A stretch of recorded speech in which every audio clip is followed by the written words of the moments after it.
Halo teman-teman, salam sehat selalu. Tiba saatnya kita akan membahas tentang keberhasilan The Reds Liverpool saat mengalahkan West Ham United di Anfield pada Minggu dini hari. 3 poin penting buat pasukan Jurgen Klopp, membuat mereka terus menekan Manchester City yang akan bertarung melawan MU, dan tidak mudah bagi Liverpool untuk bisa mendapatkan 3 poin penting saat mereka mampu mengalahkan West Ham United dengan 1-0. Ya, gol sematawayang diciptakan oleh Sadio Mane di menit ke-27. Namun di babak pertama, saya melihat perlawanan yang luar biasa diberikan oleh anak-anak West Ham. Bahkan beberapa kali gawang dari Alisson Becker itu terancam.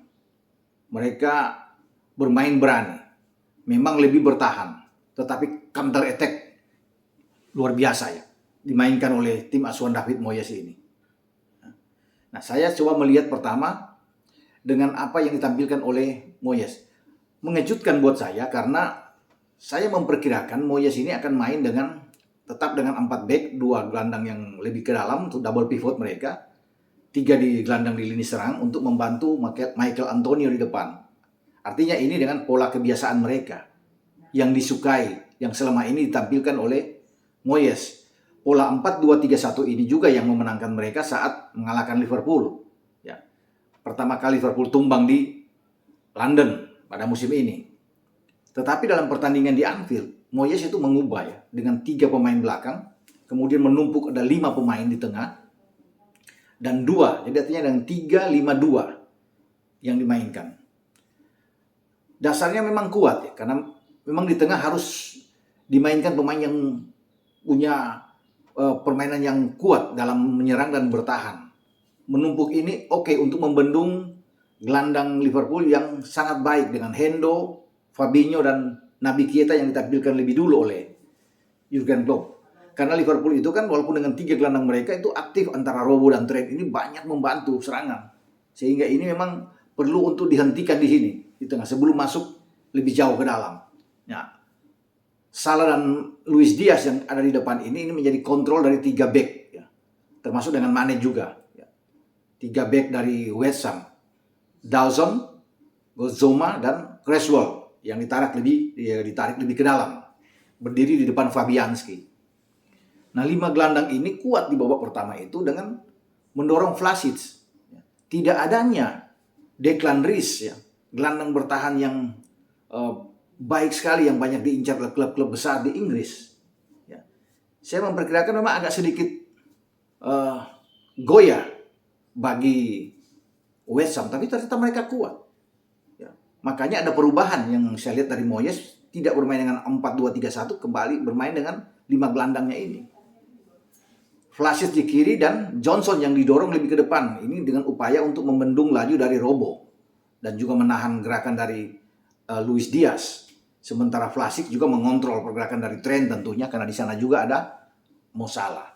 Nah, 3 gelandang yang bisa diandalkan ya ada Manuel Lanzini di sana. Kemudian ada Jarrod Bowen yang dimainkan bersama dengan Thomas Soucek. Nah, di depan itu Pablo Fornals dan Michael Antonio. Bowen itu bergerak lebih agak ke kanan ya. Bersama dengan Johnson ini upaya untuk bisa menekan juga Robo dan dari sisi Van Dijk. Apa yang terjadi bahwa di babak pertama agak mengerikan juga counter attack dari West Ham United. Artinya ada 5 kesempatan mereka dan bahkan on target semua mereka dapatkan di babak pertama. Dari 10 upaya West Ham untuk bisa melepaskan tembakan. Sama seperti Liverpool. Di babak pertama juga Liverpool melakukan 10 tembakan di 45 menit babak pertama. Tapi hanya 2 on target. 1 menghasilkan gol dari Mane. Apa yang dilakukan juga oleh David Moyes adalah ketika mereka menekan, itu lebih banyak dari sisi kiri, tempatnya Trent di sana. Kenapa Trent? Bukan Trent karena Trent lemah. Trent dibiarkan untuk memang banyak membantu ya, naik ke depan untuk memberikan crossing. Karena ini memang cara dan permainan dari Trent ya, yang lebih asik untuk bisa menerobos dari sisi kanannya. Ini dilakukan, diupayakan oleh Moyes memancing tren masuk ke depan sehingga serangan balik itu harus diarahkan bola ke kiri. Di sana ada Konate.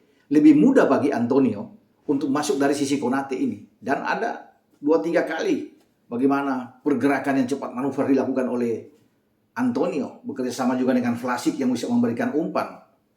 Ini berbahaya sekali. Sehingga membuat Alisson Becker tuh bekerja keras. Beberapa penyelamatan dilakukan oleh Alisson Becker untuk bisa menahan tembakan-tembakan yang dilakukan oleh pemain-pemain West Ham di babak pertama, terutama striker mereka, Michail Antonio. Lebih mudah dibandingkan serangan balik itu diarahkan ke sisi kanan. Karena di sana sangat kuat dengan Robo ya, yang bersama dengan Van Dijk, dan di sisi ini dibantu oleh Naby Keita. Ya. Sehingga yang terjadi mereka mengalihkan bola itu ke sisi kiri yang memang enak buat mereka untuk menekan. Ya. Karena Antonio juga ini pemain yang sangat cepat. Ya. Beberapa kali bisa melewati Konate. Saya juga melihat bahwa ketika Declan Rice nggak main, ya, mungkin saja kalau bermain dengan 2 double pivot, itu Soucek akan bermain dengan Lanzini. Ya. Kemudian di depan, saya tidak memperkirakan kalau Vlasic itu dimainkan lebih awal. Bahwa mereka masih punya Said Benrahma. Ini sangat kuat ketika bermain di London dengan Liverpool. Dia bermain bagus sekali. Fornal, Benrahma ya, dengan Jarrod Bowen. Nah, satu hal yang berhasil dilakukan oleh Liverpool adalah mematikan pergerakan Jarrod Bowen. Ini yang saya katakan sebelumnya di video saya. Bahwa pemain yang satu ini, Bowen, berbahaya. Ya, sangat kuat. Dia harus diredam. Dengan meredam Jarrod Bowen ini, bahwa permainan dari West Ham United bisa akan berkurang. Walaupun memang membahayakan. Tapi salah satu kunci ada di pemain ini. Kalau dia dibiarkan bebas, ini gawat. Tapi dikontrol dengan baik. Naby Keita bermain sangat bagus. Jadi tepat bagi Klopp untuk memasukkan Keita lebih dulu. Ya. Keita itu kuat dalam hal memegang bola. Ya. Bermain sangat baik. Ya. Menyerang dengan cepat. Ketika hilang bola dia langsung ke belakang, artinya ini memberikan rasa aman juga bagi Van Dijk. Ya. Karena dalam satu jalur mereka. Ini yang membuat serangan-serangan West Ham itu sulit kalau masuk dari sisi ini. Sisi kanan atau sebelah kirinya Liverpool. Dan gol dari Liverpool itu berawal juga dari pergerakan Naby Keita sebenarnya. Ya. Dengan Robo yang masuk dari sisi kiri, itu Robo bisa menarik bola ke belakang. Dikontrol sedikit oleh Naby Keita dan Naby Keita bisa memberikan umpan jauh ke Trent yang kemudian melihat posisi dari Mane untuk masuk ya. Walaupun VAR ada bisa melihat sini meninjau apakah offside, tapi tidak, karena Mane itu masih bisa melihat bagaimana untuk mengantisipasi umpan dari Trent dan dia tidak masuk dalam posisi offside, sehingga ini onside buat Liverpool dan mereka bisa mendapatkan gol ini. Jadi sesuatu yang sangat bagus dimainkan oleh Jurgen Klopp. Dengan Alisson Becker, kemudian Trent, ada Robo, Van Dijk, walaupun Matip belum bisa main, digantikan oleh Konate. Ya, kemudian ada Hendo, Fab, dan Keita serta Mo Salah, Mane, dan Luis Diaz. Di babak kedua memang ada pergantian yang dilakukan. Diogo Jota masuk ya. Ketika Mo Salah harus ditarik keluar, Milner juga masuk.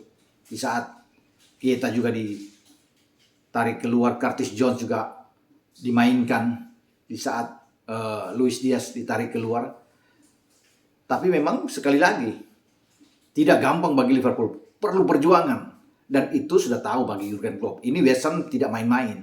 Klub yang selalu menyulitkan ya. Termasuk bagi Liverpool, dan mereka bermain dengan semangat juang yang sangat tinggi.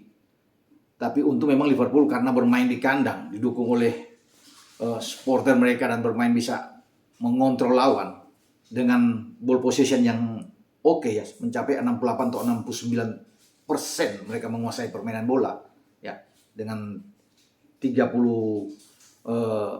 2% ya, atau 31% yang hanya dimiliki oleh West Ham.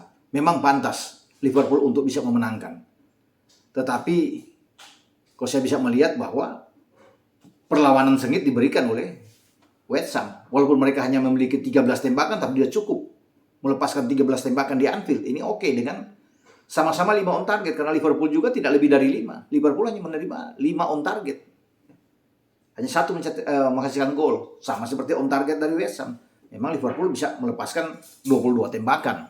Ya, tapi yang dibutuhkan di sini adalah tembakan yang mengarah ke gawang. Ya. Dengan akurasi operan yang sangat tinggi, ini oke bagi Liverpool. Karena bagi Liverpool sendiri ya, tidak perlu menang dengan banyak gol. Ya. Cukup 1 gol, dan 3 poin ini sangat penting buat mereka untuk menjaga jarak mereka ya, dengan City dalam sebuah persaingan menuju ke perebutan gelar juara sampai di akhir musim pada 22 Mei yang akan datang. Jadi selamat buat Liverpool, sudah melewati salah satu pertandingan yang berat untuk mengalahkan West Ham ya.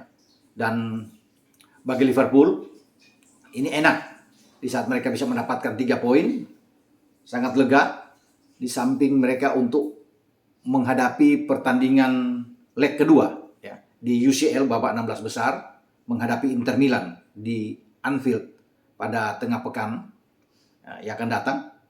Dan Liverpool sudah kita tahu bersama menang dengan 2-0 di leg pertama di Meazza. Mereka hanya butuh imbang ataupun kalah 1 tetap lolos ke babak 8 besar.